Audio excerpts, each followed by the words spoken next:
Samuel, capítulo 6, versículo 13, nós vamos ler como base esse versículo. Permaneça com a Bíblia aberta, nós temos que recorrer a outros textos. E andavam os de Bet-Semes, fazendo a cega do trigo no vado. E levantando os olhos, viram a arca, e vendo-a, se alegraram. Aleluia! O tema dessa mensagem é esse: missões até o arrebatamento. Missões até o arrebatamento.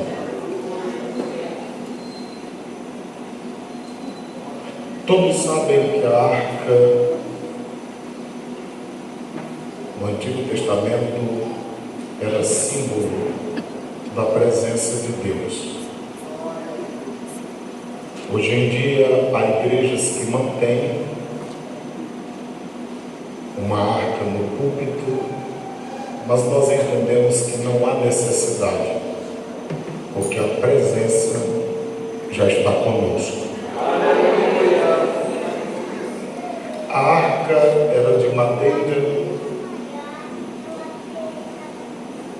banhada a ouro, madeira, natureza humana, ouro, obra divina.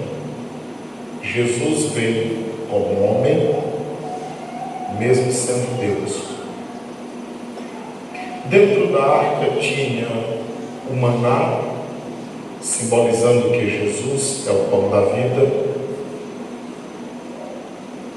Dentro da arca tinha as tábuas da lei.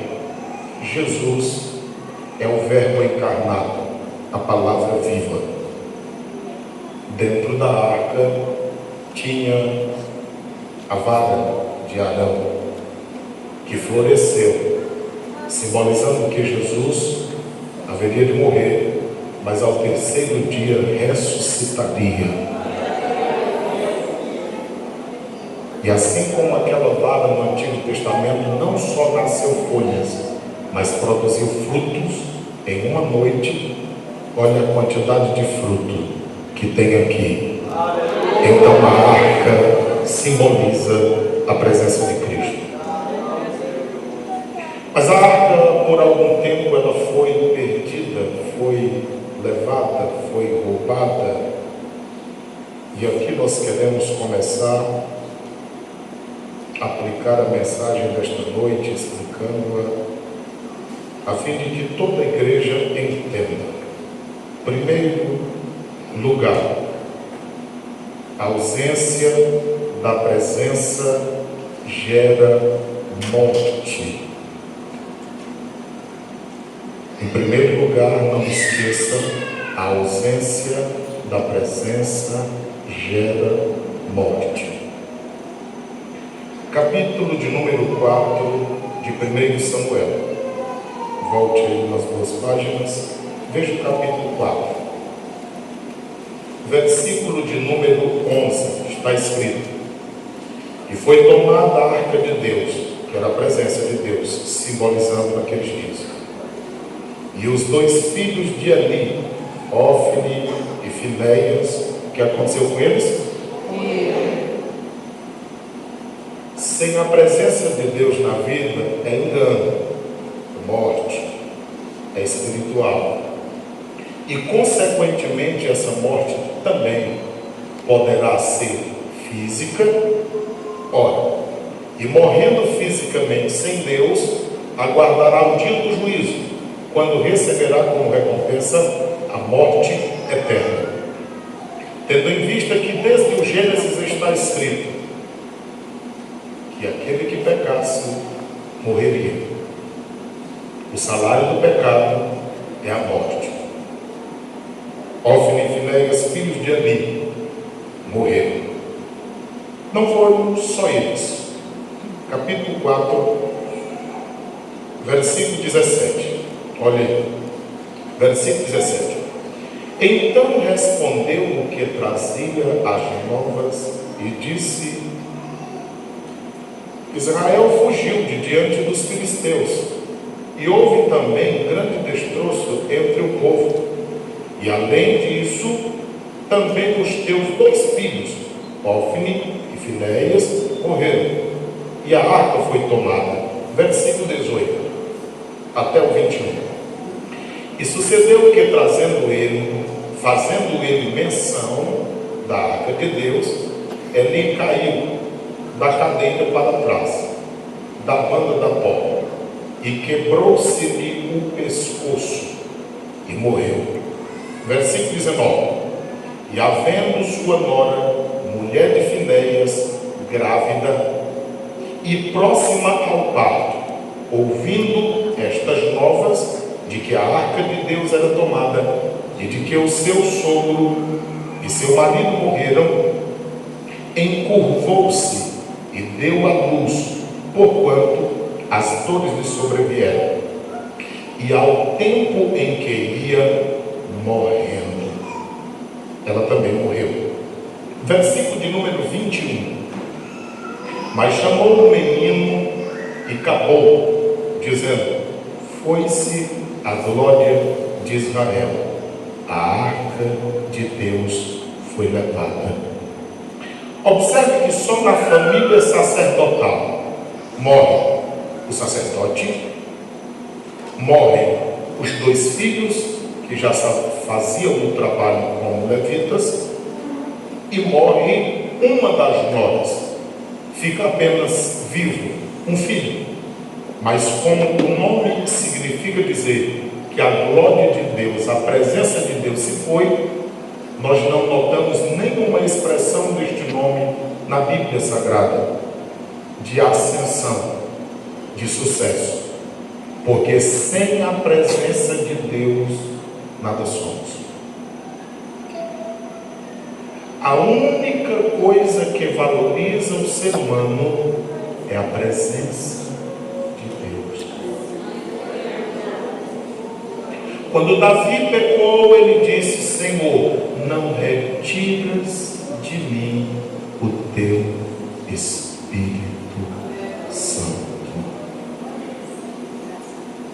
Rei da maior e mais importante nação do mundo, maior não pelo tamanho, mas pela importância que tem, não somente na terra, mas no céu. Ele não pensou nisso. Ele não pensou no trono, na coroa, no cetro. Ele pensou na presença. Porque foi a presença que o fez ter todas aquelas coisas. E a ausência dela, ele jamais teria o que chegou a ter. Perca tudo, se necessário, perda a vida, mas não abra mão da presença, porque é ela que nos valoriza.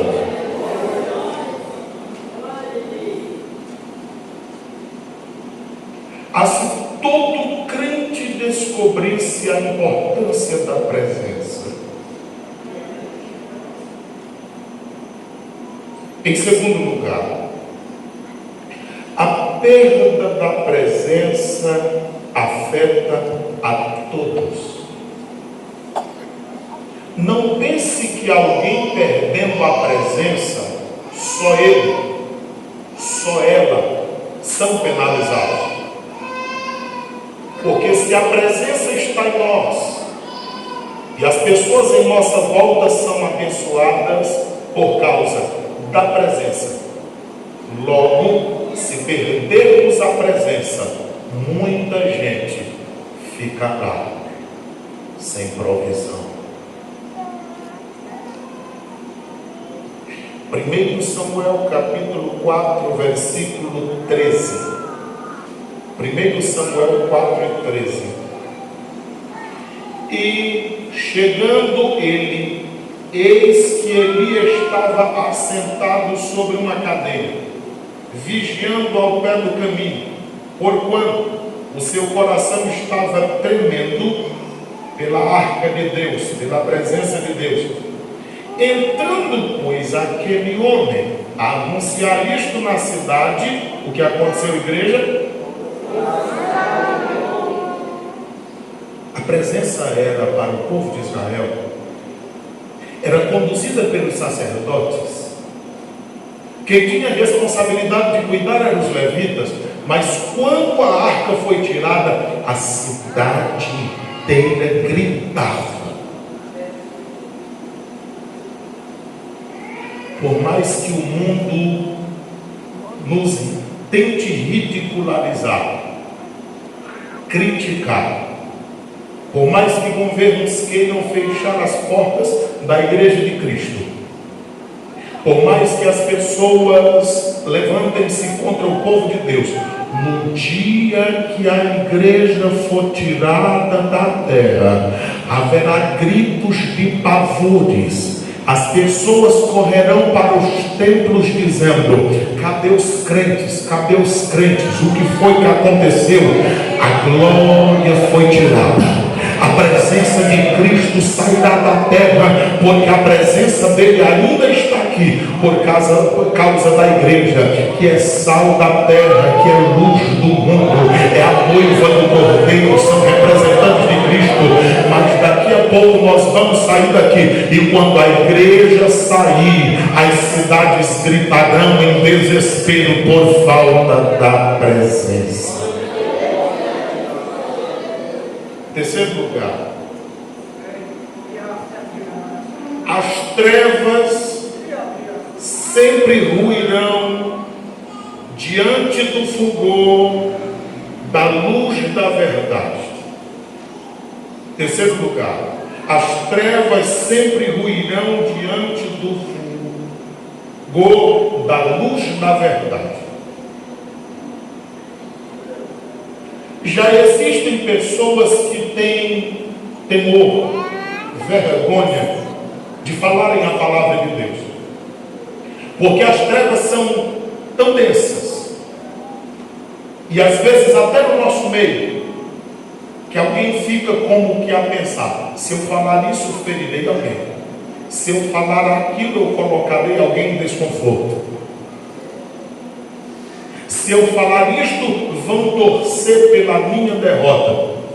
Você não tem a ideia de quantas pessoas dentro deste templo torcem para ver Rosiane dando a luz e trazendo um menino para a igreja, para ver como ele se comportará.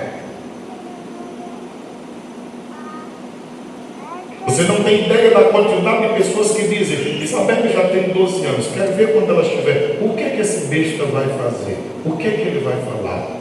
Como é que ele vai lidar com a situação?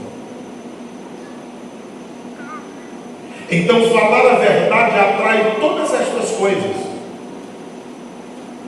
Mas nós não falamos a verdade por causa da nossa perfeição, mas por causa da perfeição da verdade de Cristo. Da mesma forma como aconselho e invisto tempo em aconselhar qualquer pessoa, seja da igreja ou também não da igreja, porque nós não somos procurados apenas por crentes. Da mesma forma que invisto tempo, investirei tempo na minha família, a fim de que todos andem com temor e tremor diante de Deus. Agora, eu não posso obrigar nem a igreja e nem a minha família a andar de acordo com a palavra de Deus.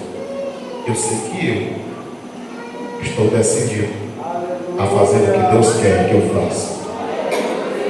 Agora, eu não posso obrigar mais ninguém, mas eu posso fazer por onde serem ensinados, admoestados e o nome do Senhor ser glorificado. Agora, eu tenho certeza que as trevas, elas não resistem à luz. Capítulo 5 de primeiro livro do profeta Samuel, capítulo 5, versículos 1. Nós vamos ler até os 5. E os filisteus tomaram a arca de Deus. Versículo 2. E tomaram os filisteus a arca de Deus e puseram junto a Dagon. Dagon possivelmente era um deus que da cintura para cima era homem, da cintura para baixo era peixe, era adorado naqueles dias? Pegaram uma arca, que é a presença, levaram para o templo de Dagon, e lá está. Versículo 3. Levantando-se, porém, de madrugada os de Asdod, no dia seguinte, eis que Dagon estava caído, com o rosto em terra, diante da arca. Eu glorifico a Deus porque a arca naqueles dias era só simbologia da presença.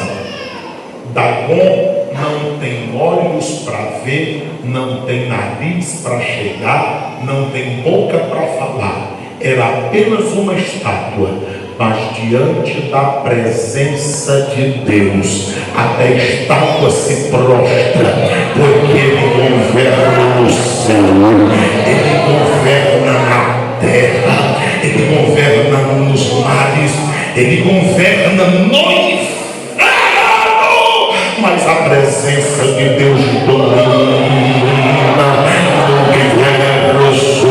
Eu glorifico a Deus porque Ele é poderoso, Ele reina, Ele vive, e se uma estátua se prostra diante dele, quanto mais um monte de pó igual eu me prostro dele diante de todos os dias da minha vida, porque eu reconheço como Senhor e Deus na minha vida.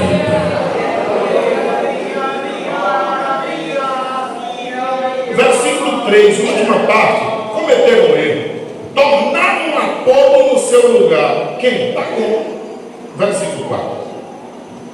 E levantando-se de madrugada no dia seguinte pela manhã, eis que Dagon jazia caído, com o rosto em terra, diante da presença do Senhor.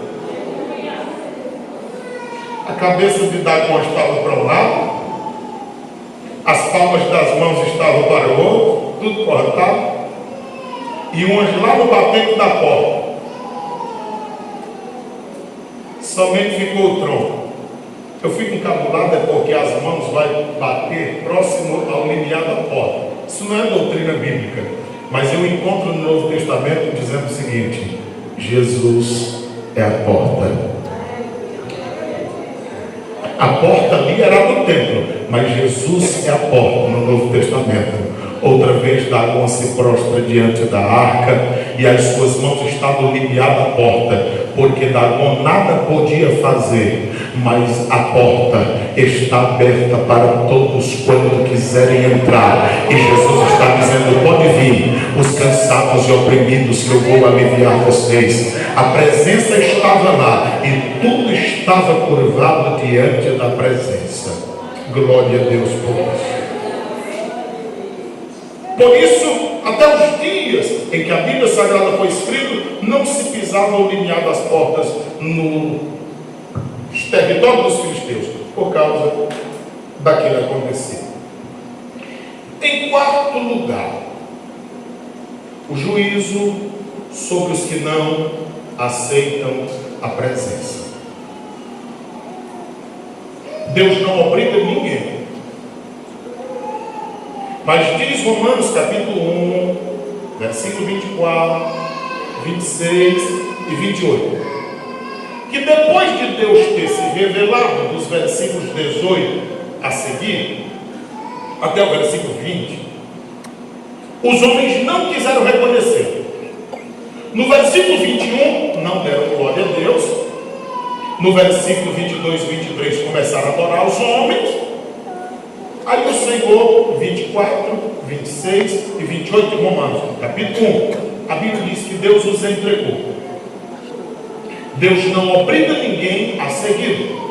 Pregamos a verdade, falamos a verdade e edifica com as pessoas.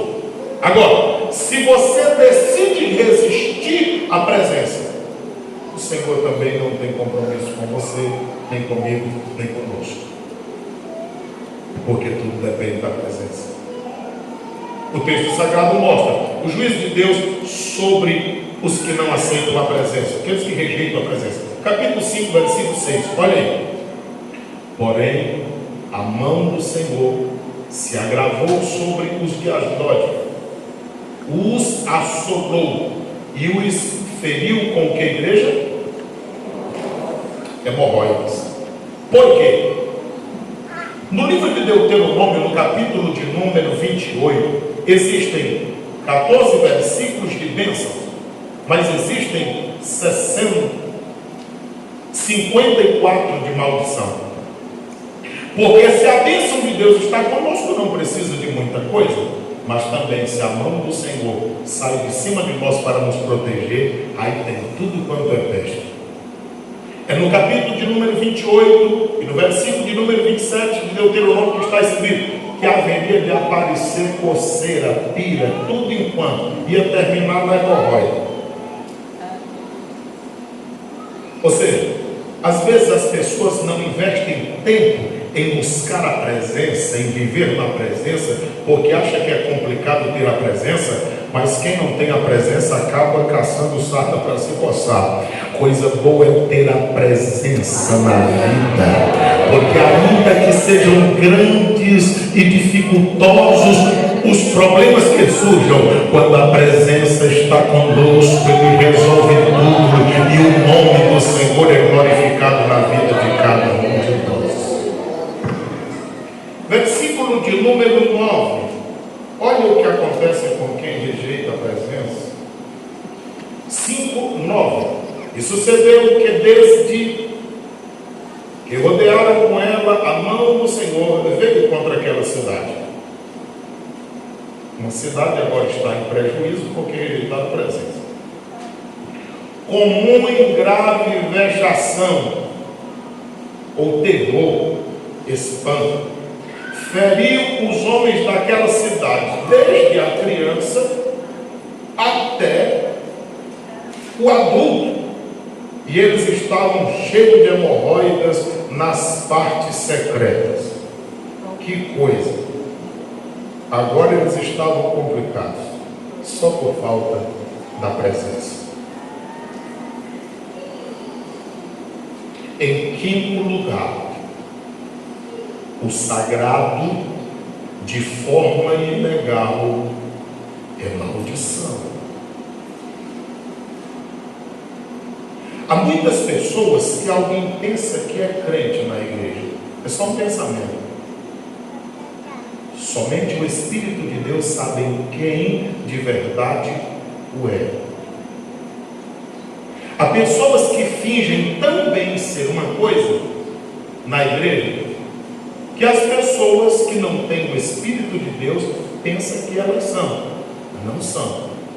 É porque as pessoas são peritas na arte de atuar, de serem atores e atrizes. Somente o Santo meio Espírito de Deus e a palavra do Senhor para mostrar quem é cada pessoa. É por isso que é impossível trabalhar para Deus sem a presença. É por esse motivo que a igreja lá fora às vezes é ridicularizada por muitos, porque eles fulano não é crente, Beltrano não é crente, eles fazem isso, isso e aquilo. Eu não faço isso. Eu não sou crente, mas não tenho coragem de fazer. Todas as vezes que você vir uma pessoa lá fora andando em desacordo com este livro, não é que ele seja crente. Ele está no meio do povo de Deus, mas ainda não nasceu de novo, não se converteu.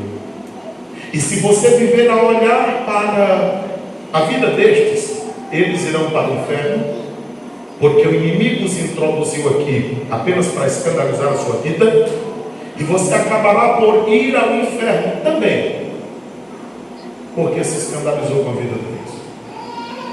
A vida espiritual é assim: olhe para a palavra e olhe para o Deus da palavra. Fale com o Deus da palavra e viva a palavra. Não desvie o caminho nem a visão para a direita, nem para a esquerda e nem tampouco para trás. Olha para Jesus Cristo, que é o autor e consumador da fé, e Deus te guiará até o final da caminhada. Capítulo 5, versículo de número 11 e 12. Capítulo 5, versículo 11 e 12. O sagrado de forma ilegal é maldição. Olha lá. capítulo 5, versículo 11 e 12. E enviaram e congregaram a todos os príncipes dos filisteus e disseram: enviai a arca de Deus de Israel, torne para o seu lugar, para que não mate nem a nós, nem ao nosso povo, porque havia mortal vexação em toda a cidade, e a mão de Deus muito se agravara ali.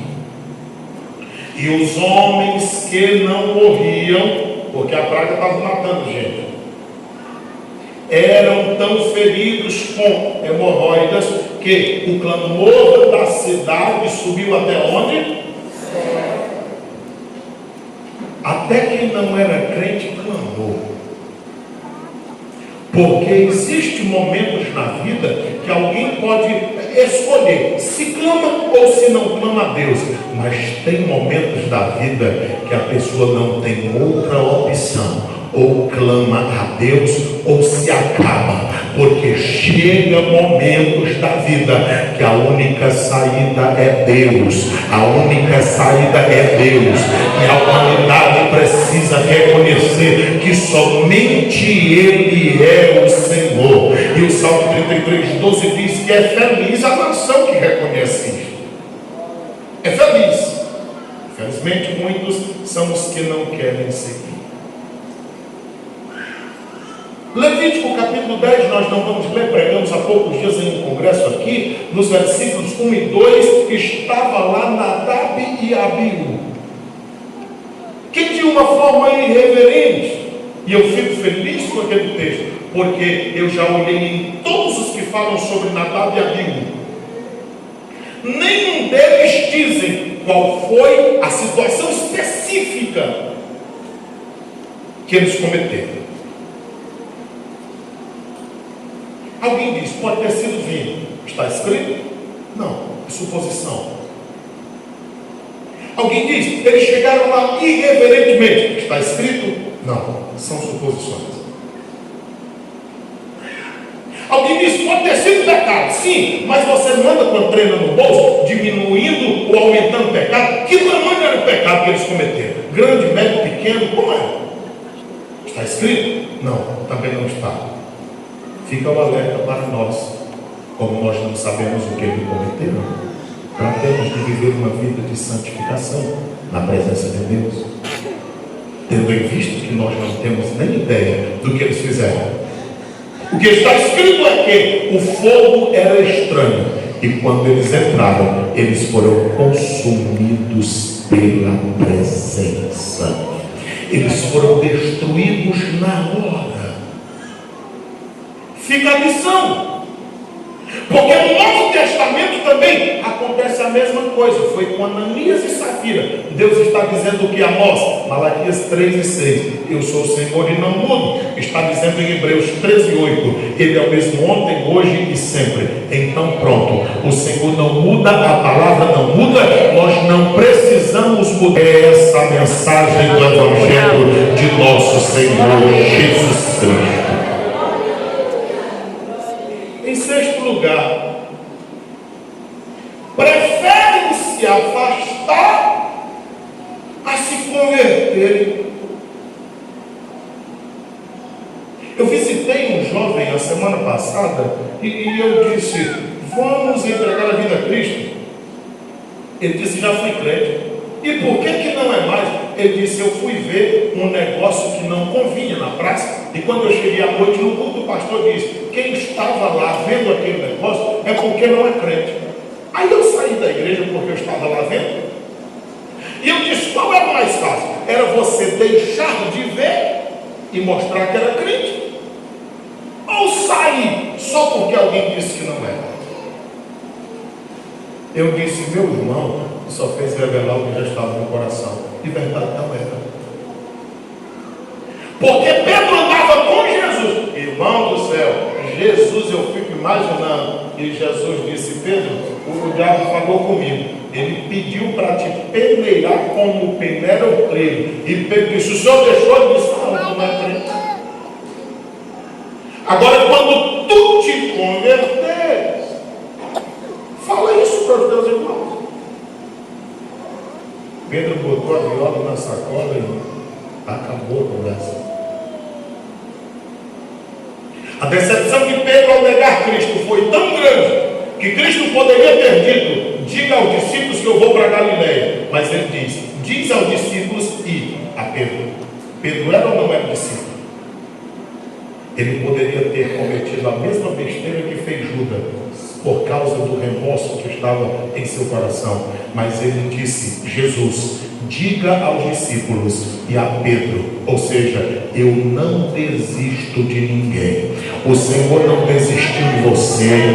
O Senhor não desistiu de nenhuma só pessoa que está aqui. Porque às vezes as pessoas atribuem os seus traumas, as suas misérias, por causa das suas decisões erradas, dizendo: será que Deus me escolheu para sofrer? Será que Deus quer que eu viva só sofrendo? Não, são as decisões que são erradas. Mas eu tomei todas as decisões certas e ainda sofro. No mundo tereis aflições, mas tenham bom ânimo. Jesus venceu o mundo. Então vamos prosseguindo. Em Cristo nós somos mais do que vencedores.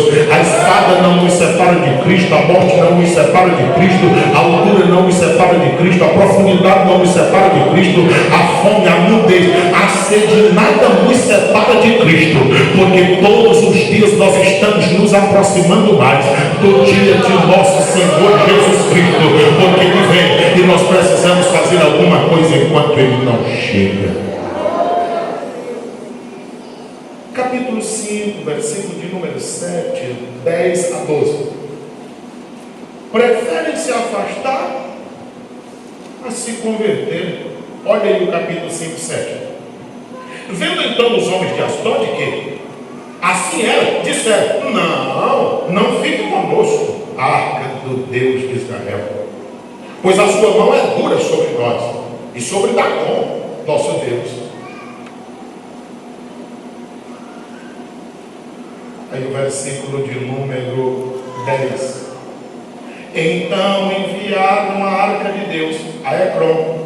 Sucedeu, porém, que vindo a arca de Deus a Ecrom, os de Ecrom exclamaram dizendo: transportaram para nós a arca do Deus de Israel para nos matarem, a nós e ao nosso povo. 11. Enviaram e congregaram a todos os príncipes dos filhos Deus e disseram: enviai a arca do Deus de Israel e torne para o seu lugar, para que não mate nem a nós, nem ao nosso povo, porque havia mortal vexação em toda a cidade, e a mão de Deus muito se agravara ali, e os homens que não morriam eram tão feridos com hemorroidas que o clamor da cidade subia até o céu. 7º lugar. Isso aqui me chama a atenção. Se Ófine e Finéias não querem fazer a obra, as vacas irão. Tem gente achando que não vai fazer a obra de Deus e a obra vai parar. Tem gente que achando que, se é que pode, impedir o homem de Deus de fazer a obra vai parar. Tem gente que acha que, se for empecilho na vida de alguém que em verdade Deus escolheu para um propósito e as pessoas não aceitam porque não pesquisaram antes, a obra vai parar. É só engano. Se Deus não tem homens para fazer, Ele usa vaca. A problemática estava toda porque agora ninguém tinha coragem de tocar na arca, porque causou muitos males, mas é porque eles queriam a presença de uma forma indevida. Eles queriam a presença na vida deles, mas queriam viver uma vida desmantelada. Ei, as coisas não são assim. A palavra de Deus mostra que as coisas foram diferentes quando eles quiseram trazer a arca para a casa de Deus. Vamos lá. Capítulo de número 6 de 1 Samuel, versículo de número 1. Havendo, pois, estado a arca do Senhor na terra dos filisteus 7 meses. 7 meses foi só essa confusão aqui. Joga para cá, tira para lá. E aí o povo ia se complicando porque queria a arca, a presença de uma forma indevida. Passavam-se 7 meses e morrendo gente coçando aqui e acolá, e o negócio pegando, porque eles queriam uma arca de uma forma indevida, não dá certo. O texto sagrado diz que isso durou 7 meses. Versículo 2: os filisteus chamaram os sacerdotes e também chamaram os adivinhadores. Ou seja, eles estavam recorrendo a tudo, porque quem não teme a Deus é assim: ele pensa que pode servir a Deus e que pode servir ao maligno. Vamos ver com os sacerdotes? Tudo bem. Agora vamos ver com o macumbeiro, os adivinhadores. Que foi aconselhado? Fazei-nos saber como tornaremos a enviar ao seu lugar. Versículo 3: os quais disseram: se enviarmos a arca de Deus, não envieis vazia, porém sem falta, lhes enviareis uma oferta para expiação da culpa e sereis curados. Eles entendiam sobre sacrifício e eles falaram que havia uma oferta que era para expiação, para culpa. Nós já estudamos sobre isso aqui. Eles disseram: se é para cultuar a Deus, então tem que ofertar, tem que levar alguma coisa, tem que entregar algo a Deus para que ele se agrade. Versículo de número 4: então disseram: qual é a expiação da culpa que lhe havemos de oferecer? E disseram: segundo o número dos príncipes dos filisteus, ou seja, que eram 5, colocaram 5 hemorroidas de ouro e colocaram 5 ratos de ouro. Não sei se você sabe, mas o número 5 no Antigo Testamento tem a simbologia de salvação, assim como também prata. Quando você ouvir falando sobre prata, geralmente está falando sobre expiação. Quando você ouvir falar número 5, geralmente está relacionado à salvação, a livrar-se de um mal. A Bíblia diz que era 5 hemorroidas e 5 ratos, porque uma peste bubônica havia tomado de conta. E como rato, você sabe que é ladrão, que tira o que não deve, e é ceboso também, encarniça em lixo, tudo ele lá está. Então lá eles estavam infestando aquela situação. Versículo 5: fazei, pois, imagens das vossas hemorroidas, dos vossos ratos, que andam destruindo a terra, e dai glória ao Deus de Israel. Porventura aliviará sua mão de cima de todos vós, e de cima do vosso Deus, e de cima da vossa terra. Irmãos, quando Deus decide punir, não escapa ninguém. Observe, o povo estava sendo punido, todos aqueles que agora estavam procurando um jeito para se livrar da presença estavam sendo punidos, mas até os deuses horríveis e falsos, não somente Dagon, mas todos eles lá estavam, porque Êxodo 12 e 12, Êxodo 15 e 11, Êxodo 18 e 11 mostra que aquelas pragas que Deus enviou no Egito era tudo para humilhar os deuses do Egito e mostrar que somente o Deus de Israel é todo poderoso para sempre. Ao olharmos para isto na Bíblia Sagrada, nós vemos que as coisas começaram a andar de uma forma que o povo não achava que ia desenrolar naquele momento. Observe mais uma coisa, versículo de número 7: pois tomai, fazei-vos um carro novo. Você lembra que no Novo Testamento, quando a presença foi entrar em Jerusalém, ele disse assim: vão buscar um jumento, filho de uma jumenta, mas tem que ser novo, aquele que nunca subiu o carro dele, ele nunca pode ter sido utilizado. Eu vou andar no jumento, mas o jumento é novo. Aqui, o carro tinha que ser novo, porque ia carregar a presença. No Novo Testamento, ia carregar o próprio, o Cristo vivo. O texto sagrado diz 6 e 7: tomai 2 vacas que criem. Muita gente aqui cria animal e sabe que uma vaca que está amamentando, ela não larga os filhos por absolutamente nada. O que eles estavam fazendo era um teste para saber se aquela arca tinha ou não tinha algo divino. E é por isso que eu estou lhe dizendo que quando homens não querem obedecer, tem vacas para obedecer. Exatamente 2, porque se Ófine e Finéias não querem obedecer a Deus e morrem, tem 2 vacas que estão vivas para servirem a Deus. O texto sagrado diz aqui, 6 e 7: sobre as quais não tinha subido jugo. Agora imagine, olha a outra dificuldade, porque você sabe que sempre um animal era posto um jugo naquele que era manso, para andar com o bravo, para que aquele fosse amansado. Agora pegar duas bravas que amamentam, a dificuldade cresce. A Bíblia diz, sobre as quais nunca tenham subido jugo, atai as vacas ao carro, levai os seus bezerros de após elas. As vacas estão indo nesse sentido. A Bíblia está dizendo que era para pegar os bezerros e colocar atrás delas, para elas ouvirem eles clamando por elas, mas elas não teriam direito nem de olhar para trás. Irmãos, eu me emociono todas as vezes que eu leio esse texto, porque só aqui eu entendo que Deus disse através do profeta Isaías, no capítulo 1 e 3, ele disse: o boi conhece o seu possuidor, o jumento conhece a manjedoura do seu dono. Agora o meu povo não entende. Irmão, quem está falando não é uma pessoa revoltada, é Deus que conhece o ser humano e diz: o boi conhece o dono, o jumento conhece a manjedoura. Agora o meu povo. O texto sagrado diz assim: atai as vacas, levai os bezerros após ela, tomai a arca do Senhor e ponde sobre o carro, e metei no cofre do lado as figuras de ouro que haveis oferecer expiação da culpa, assim enviareis para que se vá.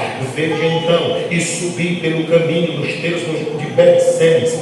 Foi ele que nos fez este grande mal, e se não saberemos que não nos tocou a sua mão, e que isto nos sucedeu por acaso. Você está vendo? Eles estão fazendo o teste. Solta as vacas para irem no sentido da frente, amarram os bezerros para trás. Se elas não forem a viagem certa, bater em Bet-Semes, porque Bet-Semes, você sabe que à luz do texto sagrado, Josué, capítulo 21, versículo 13 a 16, era terra de sacerdotes, e só quem poderia lidar com a arca era sacerdote. É por isso que a Bíblia diz: vós sois sacerdócio real, nação santa, povo de exclusiva propriedade do Senhor, para que anuncie as obras daqueles que vos chamou para a sua maravilhosa luz. Eles estão dizendo: se elas errarem o caminho, então Deus não existe. Agora, se elas forem o caminho certo, é Deus que está guiando-as. Vamos observar. A Bíblia Sagrada diz que elas estão soltas e os homens vão atrás olhando ver o que acontece. Versículo de número 10. Assim fizeram aqueles homens. Tomaram duas vacas que criavam e as ataram ao carro, e os seus bezerros encerraram em casa. Puseram a arca do Senhor sobre o carro, como também o cofre com os ratos de ouro e as suas imagens das suas hemorroidas.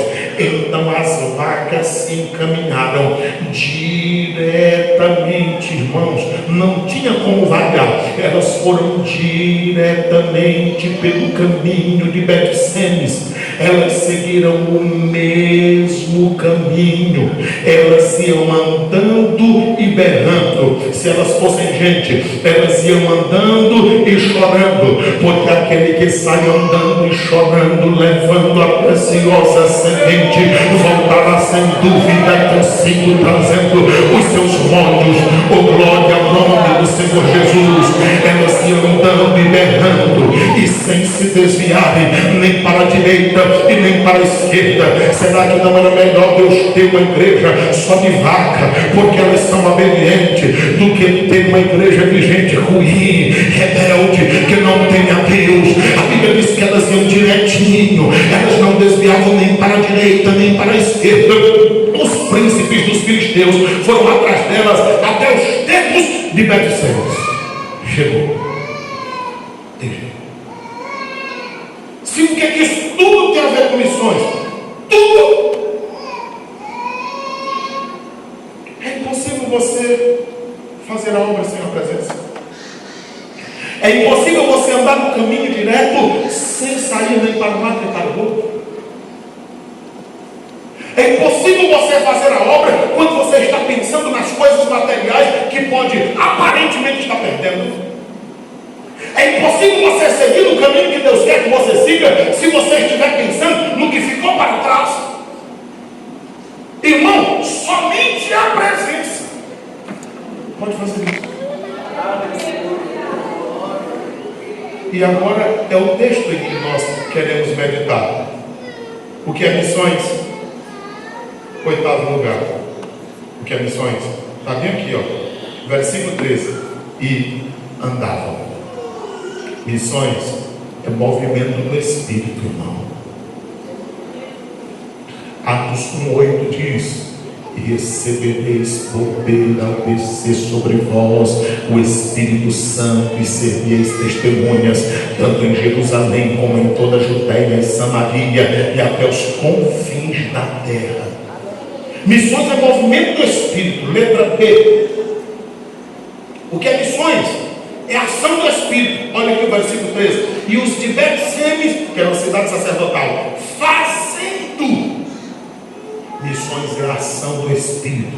Atos 2:1-4. Estavam todos reunidos no dia de Pentecostes, reunidos no mesmo lugar, quando de repente veio do céu um som, como de um vento veemente impetuoso, e encheu toda a casa onde estavam reunidos, e foram vistos sobre a cabeça deles línguas repartidas como que de fogo, que eles falavam conforme o Espírito Santo dava. O que é isso? É uma ação do Espírito Santo de Deus. Eles andavam, os de Bet-Semes, fazendo a cega. O que é a cega? Era a colheita, irmão. Letra C. Missões é colheita do Espírito Santo. É impossível ganhar vidas para Cristo se não for o Espírito de Deus movendo as nossas vidas para ir e movendo a vida deles para virem. Missões é movimento do Espírito, é ação do Espírito, é colheita do Espírito. Mas eles não estavam colhendo qualquer coisa, eles estavam colhendo o trigo.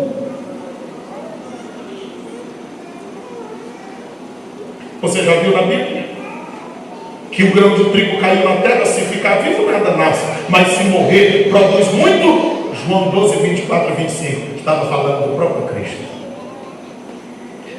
A igreja é trigo, o mundo é palha, palha é queimada, trigo é colocada no celeiro. Logo, aqui está. Agora olha só, a letra D.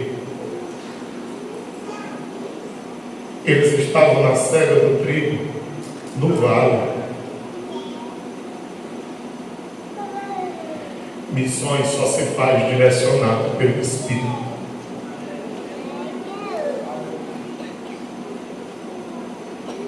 Porque às vezes fazer missões no vale, alguém diz assim, não dá para fazer. O que foi? Eu estou no vale. Você acha que você vai fazer missões escolhendo lugar? Filipe estava em Samaria e a igreja estava crescendo. O Espírito diz: vai para o caminho de Gaza, eu tenho serviço para ti. Ele corre para lá e ele compete com um carro que está correndo, puxado a animais, mas ele está correndo e pregando, até que ele sobe no carro, conclui a mensagem, desce e batiza em águas aquele a quem ele evangelizou e se entregou a Cristo. Ele estava fazendo missões no deserto. Se você for escolher o local de fazer missões, você nunca fará missões. Mas se você entender que missões é direcionamento do Espírito, ele pode te levar para o vale, para dentro do fogo, para dentro da água, para os montes, para onde quer que ele leve. Se você for direcionado pelo Espírito, haverá colheita, porque Deus direciona para o propósito para o qual ele quer nos utilizar. E ele tem o homem certo, a mulher certa, a pessoa certa, está no lugar certo, no tempo certo, para fazer a coisa certa, porque missões é direcionamento do Espírito Santo de Deus. Eles levantaram os olhos, porque missões só se faz com as lentes do Espírito Santo.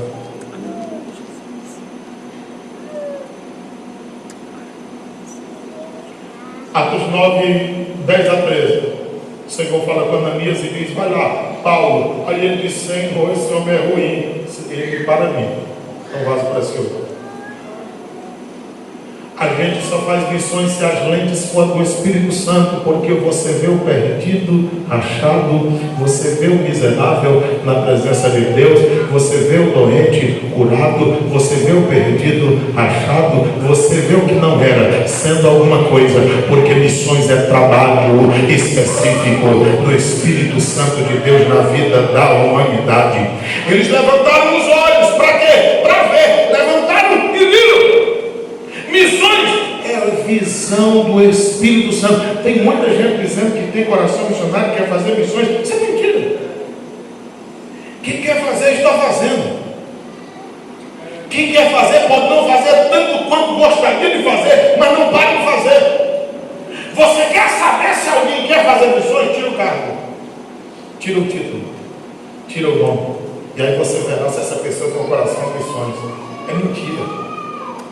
Quem quer fazer missões está fazendo, com ou sem título, tendo ou não oportunidade, porque missões é mover do Espírito de Deus na vida de alguém, e a Bíblia diz que o Senhor está fazendo uma obra especial. E você lembra de Jesus, quando no Novo Testamento ele diz: vocês que estão olhando para essa plantação, levantai os olhos e vede que os campos estão brancos para a ceifa. Não se faz missões olhando para a terra, se faz missões olhando para o céu, de onde vem o nosso socorro, de onde vem a nossa manutenção, de onde vem a graça, de onde vem o poder, para nós desenvolvermos a obra. Final do versículo de número 13. Levantar os olhos e se alegrar. Missões é a alegria do Espírito. Romanos 14, 17 diz: o reino de Deus não é nem comida, nem bebida, mas é gozo, paz e alegria no Espírito. O que tem isso a ver com missões? Tudo está explicado. Agora, o que tem a ver até o arrebatamento? Irmãos, a verdadeira igreja, quando Cristo vier, porque eles estavam trabalhando e eles viram a arca chegando. Apocalipse 11, 19 diz: eu vi a arca, ela está em cima. Tem gente que diz: não, a arca foi perdida aqui, é porque Deus levou para o céu. A arca ali é simbólica, está falando da presença. Ele disse: eu vi a arca em cima, eu vi a arca no céu. Quando o Senhor Jesus voltar, a simbologia da arca, a presença, quando Ele voltar, a verdadeira igreja estará andando, fazendo missões.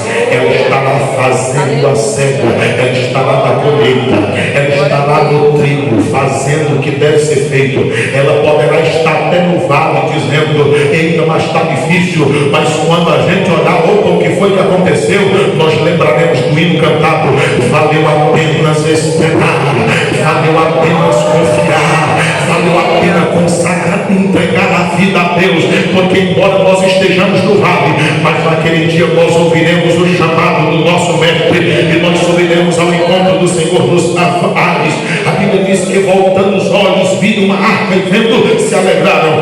Naquele dia não tem um vivente que faça parte da igreja que quando vir o céu rasgar-se não se alegrará naquele dia, porque a maior esperança que a igreja tem é o arrebatamento, e esse dia está chegando, está bem perto. Isso é muito claro.